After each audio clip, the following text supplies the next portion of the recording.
बलिदान उस यूनिफॉर्म के है जिसे हम रोज देखते हैं, लेकिन उसके पीछे का बलिदान हम भूल जाते हैं। This is a story, not just a story, but the reality of the soldiers who are standing in minus or high temperature just to guard our borders. नहीं रखा है फौज में, कम पैसा ज़्यादा रिस्क। मैं तो कॉर्पोरेट जॉब ही ठीक समझती हूँ, बात का रिस्क तो नहीं होता। या तो दूर जाने वाला केस जैसे हमारी इंडियन आर्मी सोल्जर को हमारे देश के आम जनता ने कंप्लीट करवाया था, तो इन्होंने भर्ती है ना कोई शिक्षा नहीं, बस भर्ती में फर्स्ट है, उनको कुछ सब सलाम करना, उनको लगता है जिंदगी में ऐसा कुछ नहीं होता। वो कहते हैं यूपी देखते हैं तो मैं खिड़की देखती हूँ, खड़ी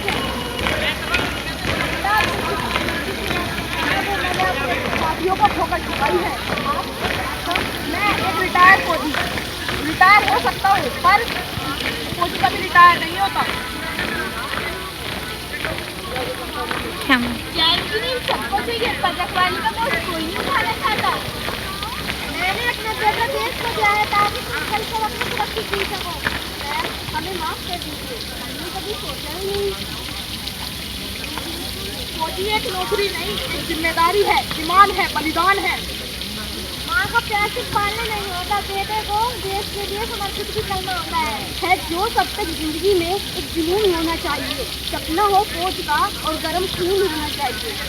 यह प्रतीक एक माँ के बलिदान से शुरू हुई है। यह सिर्फ सिक्योरिटी के ऊपर नहीं, ये आपके अंदर डिसिप्लिन, टीम वर्क और नेशन फर्स्ट की सोच बनाता है।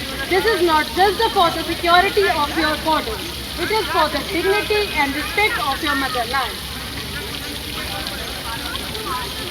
Armed forces don't build a career, they build a character. तो चाहे रन हो या मैराथन, सेमिनार हो या नुक्कड़, सबका मकसद एक है, देश सबसे पहले।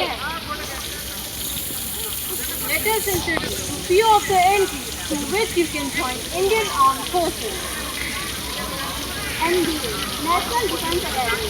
इसके अकॉर्डिंग आप आर्म फोर्स, एयर फोर्स और नेवी फोर्स में ज्वाइन कर सकते हैं। CDS, अपॉइंटिंग डिफेंस ऑफिसर, ये एक UPSC एग्जाम है जिसे क्लियर करने के बाद ऑफिसर रैंक में इंडियन आर्म्ड फोर्स में आप 18 से 25 तक होती है। और इसके लिए आपको UPSC द्वारा UPSC द्वारा दिए गए एग्जाम को क्लियर करना होता है। Thank you. JAG entry, Judge Advocate General, which is for unmarried males and females, and the age limit is 21 to 27 years, which is for LLB graduate students.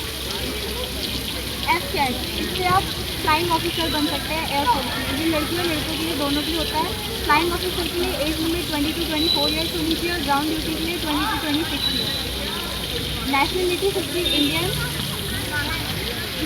AMFC, army Farrell college, इसमें आप 12th pass out होने चाहिए PCB से और उसके बाद आपको NEET clear करना होता है, जिसके बाद आप NDS MDB army doctor line में आप परमानेंट हो जाते हैं।